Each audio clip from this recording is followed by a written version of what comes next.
Good morning everyone. Welcome back to CUT express.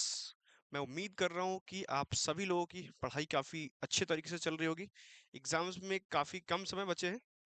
हमने plan किया है कि बहुत जल्दी हम एक मैराथन सीरीज भी लेके आएंगे जिसमें आपके जो एग्जाम पॉइंट ऑफ व्यू से जो भी करंट अफेयर्स इंपॉर्टेंट है वो सारे थॉरली डिस्कस करेंगे।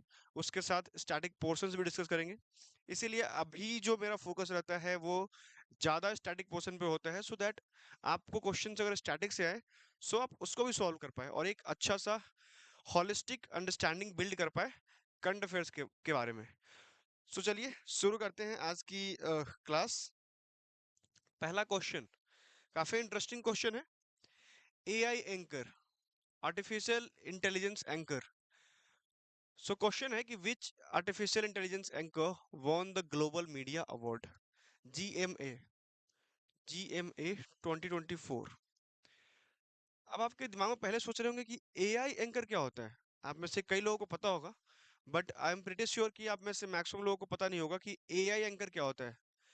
सो जैसा कि आपने बहुत सारे एलेक्सा वगैरह का नाम सुना होगा, उसी तरीके से एंकर्स जो न्यूज़ चैनल्स पे आप देखते हो, जो न्यूज़ को ब्रॉडकास्ट करती है, उसमें आजकल एआई टूल्स या एआई जनरेटेड एंकर्स को भी यूज करते हैं। आप सर्च कीजिएगा, ये जो भी नेम है एआई सना वगैरह, आपको मिल जाएंगे इंटरनेट पे कि कैसे एआई आजकल न्यूज को ब्रॉडकास्ट करते हैं। अभी इंडिया टुडे ग्रुप की एक न्यूज एंकर है। इंडिया टुडे तो आपने आज तक वगैरह वाला, उसकी जो पेरेंट ऑर्गेनाइजेशन है उसका नाम है India today group. India today group की एक एंकर है जिनका नाम है एआई सना। एआई सना ये अवार्ड जी उन्होंने रिसीव किया है अभी, ग्लोबल मीडिया अवार्ड। एआई सना काफी इंटरेस्टिंग है। आप एक बार चेक कीजिएगा कि कैसे आर्टिफिशियल इंटेलिजेंस द्वारा जो बैक्ड एंकर्स हैं वो किस तरीके से न्यूज को ब्रॉडकास्ट करते हैं। ठीक है, ये आप याद रखिएगा। नाउ, हाँ, ये क्वेश्चन बहुत ही इंपॉर्टेंट है। मैंने बताया कि इन्वायरमेंट आजकल कितना इंपॉर्टेंट हो गया है, और ये क्वेश्चंस काफी इंपॉर्टेंट हो जाता है। Which Indian was selected for the Goldman environment award, जिसको ग्रीन नोबेल के नाम से भी जानते हैं। काफी बड़ा अवार्ड है इन्वायरमेंट के फील्ड में। इस अवार्ड को जो जिस जिस पर्सन ने इस बार जीता है, आप देख सकते हैं इमेज में, काफी खास पर्सनालिटी है। इनका नाम है आलोक शुक्ला जी। आलोक शुक्ला जी ने क्या किया है? आलोक शुक्ला जी ने एक आंदोलन शुरू किया था, और उस आंदोलन का नाम है छत्तीसगढ़ बचाओ आंदोलन। सीजी छत्तीसगढ़ बचाओ आंदोलन। और मोर प्रिसाइजली अगर आप देखोगे तो इनका जो आंदोलन का नाम है वो नाम है हसदेव अरण्य। अरण्य मतलब क्या होता है? जंगल, फॉरेस्ट। हसदेव अरण्य बचाओ आंदोलन। हसदेव क्या होता है? हसदेव एक रिवर है छत्तीसगढ़ में, जिसके आसपास में जो ट्रीज है, जो फॉरेस्ट है, उसको हसदेव फॉरेस्ट बोलते हैं। उसको बचाने के लिए इन्होंने वाइड स्प्रेड प्रोटेस्ट या जो आंदोलन बोलते हैं वो शुरू किया था, क्योंकि वहां पे माइनिंग एक्टिविटीज काफी बढ़ रही है। आप जानते होंगे कि जो भी फॉरेस्ट रीजन्स है, जो भी मिनरल रिच रीजन्स है, वहाँ पे यूजुअली माइनिंग एक्टिविटीज होती है। और जब माइनिंग एक्टिविटीज होती है, वहाँ के इन्वायरमेंट को काफी एडवर्स इम्पैक्ट पड़ता है, और उसकी वजह से पेड़ वगैरह काटे जाते हैं, पूरा एरिया पॉल्यूटेड हो जाता है।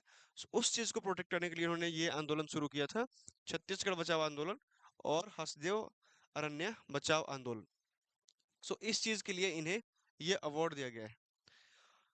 ऑल्दो यहाँ पे आप एलिमिनेशन मेथड भी यूज कर सकते थे, अगर मान लो आपको कुछ नहीं पता था इसमें।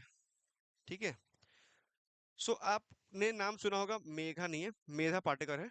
मेधा पाटेकर का नाम आपने सुना होगा। मेधा पाटेकर एक इन्वायरमेंटलिस्ट है जिन्होंने एक आंदोलन शुरू किया था, उसका नाम है नर्मदा बचाओ आंदोलन।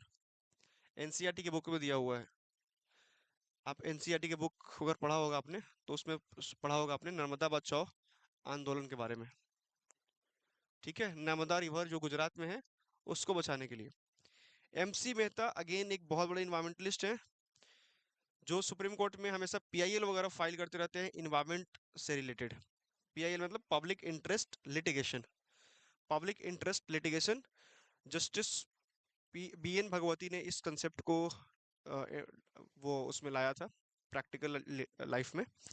उसके बाद से आपको मतलब कोर्ट्स में क्या होता है कि अगर आप उस केस के पार्टी है तभी आप केस फाइल कर सकते हैं। सपोज अगर आपके घर में किसी की मर्डर हुई है तो जो रिलेटिव्स है वही फाइल कर सकता है, कोई और बंदा आइसोलेटेड बंदा नहीं फाइल कर सकता है ना।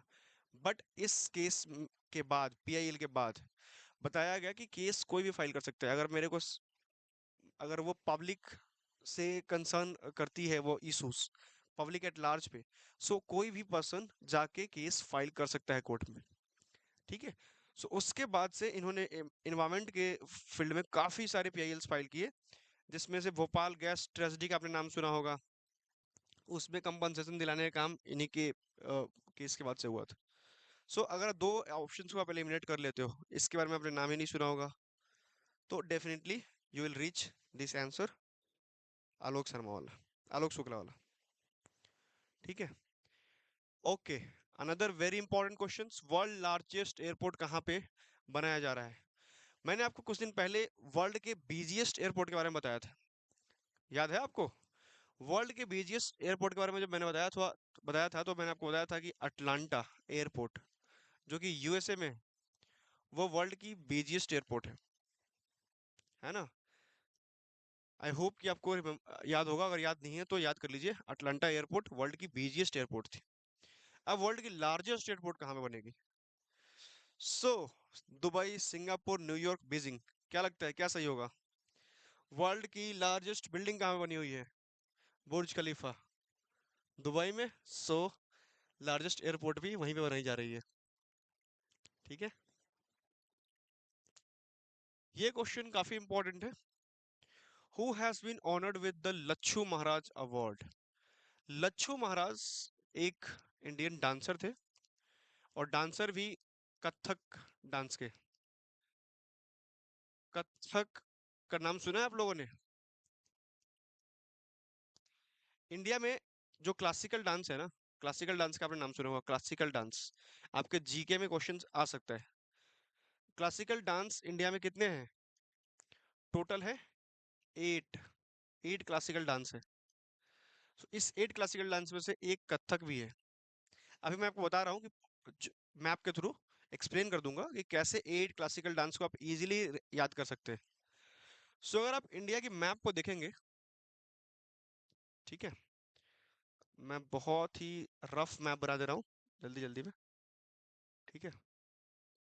सो अगर आप इंडिया के मैप को देखेंगे, सो आपको इसमें आपको दिखेगा यहाँ पे नॉर्थ ईस्ट, पहले देख लीजिए, पहले नॉर्थ ईस्ट को ले लीजिए। नॉर्थ ईस्ट में दो, एक मणिपुर आपका, और दूसरा जो यहाँ पे पूरा रीजन है असम। इन दो स्टेट से जो डांसेस है वो पॉपुलर है। इस स्टेट के डांस डांस को बोलते हैं मणिपुरी, मणिपुर के नाम से ही है। और ये जो असम है आपका, सत्रिया डांस। ठीक है, सत्रिया और मणिपुर हो गया, दो स्टेट्स क्लियर। नाउ यहाँ पे जब आओगे तो उत्तर प्रदेश है ना। उत्तर प्रदेश का एक डांस है जिसका क्या नाम है आपका? कथक। जो पर्सन्स होते हैं वो हमेशा कंफ्यूज होते हैं दो डांस में, कथक और कथकली में। तो अब चलते हैं साउथ की तरफ, बाकी डांस सब साउथ इंडिया से रिलेट करते हैं। यहाँ पे आपका आता है केरला। केरला से दो डांस, कितने डांस? दो। एक कथकली, जिसमें आप हमेशा कंफ्यूज रहते हैं कि कथक या कथकली। सो कथक छोटा नाम हमारे नॉर्थ का है, कथकली क्योंकि साउथ में बड़े बड़े नाम होते हैं ना। सो बड़ा नाम कथकली साउथ का, इस तरीके से याद कर लीजिए। और दूसरा जो है मोहिनी अट्टम। ये दो डांस है आपके केरला से। इसी के बगल का एक स्टेट है तमिलनाडु, यहाँ से एक डांस है आप सब जानते होंगे, भरतनाट्यम। काफी अमेजिंग डांस होता है भरतनाट्यम का। फिर इसके थोड़ा ऊपर आइएगा तो आपको आंध्र प्रदेश मिलेगा, जिसके बारे में मैंने आपको कल ही बताया था। याद है मैंने क्या बताया था? सो आंध्र प्रदेश से जो जो डांस है उसको बोलते हैं कुचिपुड़ी।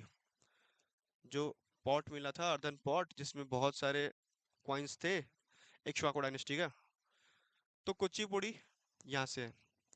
और इसके साथ में आपका बगल में आता है उड़ीसा। उड़ीसा के डांस को बोलते हैं ओडिसी। सो कितना आसानी से हमने देख लिया कि मैप पे आठों क्लासिकल डांस को हमने याद कर लिया। नॉर्थ ईस्ट से दो, सतारिया एंड मणिपुरी। आपके यूपी से एक, कथक। फिर साउथ से बाकी पांच, दो केरला से ही हैं, उसके बगल के स्टेट से। मतलब ये सारे के सारे स्टेट कनेक्टेड ही तो हैं। आप इधर से आप एक साइड से याद करते आना, एक केरला से दो, एक तमिलनाडु से, फिर आंध्र प्रदेश, फिर उड़ीसा। सो कितना इजीली आप एक साइड से यहाँ से शुरू करोगे और यहाँ तक आप पहुंच सकते हो इजीली, एक पूरा साइकिल बना सकते हो और याद कर सकते हो। सो ये 8 डांस को आप एक दो बार रिवाइज कर लो, याद हो जाएंगे आपको। सो इसी से रिलेटेड अवार्ड दिया गया है इस बार।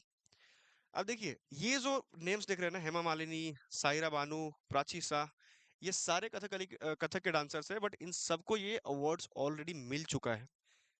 बट 2024 में क्योंकि आपसे पूछा गया है, तो 2024 में जो अवार्ड दिया गया है वो दिया गया है पंडित राजेंद्र गंगनी को। ठीक है, ओके। क्वेश्चन नंबर 5, जो कि आज का लास्ट क्वेश्चन है, काफी इंपॉर्टेंट क्वेश्चन है। In which country has national defence university NDU Gandhinagar signed an agreement with starburst aerospace? कौन से कंट्री में साइन किया है? सो इनके हेडक्वार्टर्स आपको ऑलमोस्ट सारे कंट्रीज में मिल जाएंगे, फ्रांस में, यूएसए में, जापान में, सारे जगह मिल जाएंगे। बट ये जहाँ पे साइन हुआ है, MOU, memorandum memorandum of understanding, वो साइन हुआ है आपके फ्रांस में। ये काफी न्यूज में रहता है स्टार बस्ट एरोस्पेस, क्योंकि ये बार बार इंडिया के आईआईटी के साथ, आईआईएम के साथ आप देखेंगे कि एमओयूज या बाकी सारे प्रोजेक्ट्स में इन्वॉल्व रहते हैं, तो काफी ज्यादा न्यूज में रहता है। सो इसका आप आंसर याद रख लेना, फ्रांस, क्योंकि बहुत इंपॉर्टेंट क्वेश्चन नहीं है आपके एग्जाम पॉइंट ऑफ व्यू से, बट फिर भी एक बार आप यू you नो know, दिमाग में रख रहे हैं इस चीज को। So this was all for today.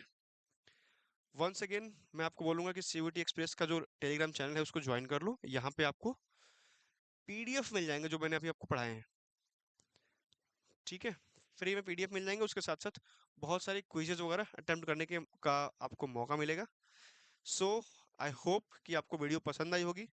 अगर आपके कोई भी क्वेरीज है, कमेंट्स हैं, तो आप हमें कमेंट सेक्शन में बताइए। मैं उस पर कोशिश करूंगा कि आपके क्वेरीज को इंडिविजुअली सॉल्व कर दूं। So all the best for your exams, your preparations. Thank you very much.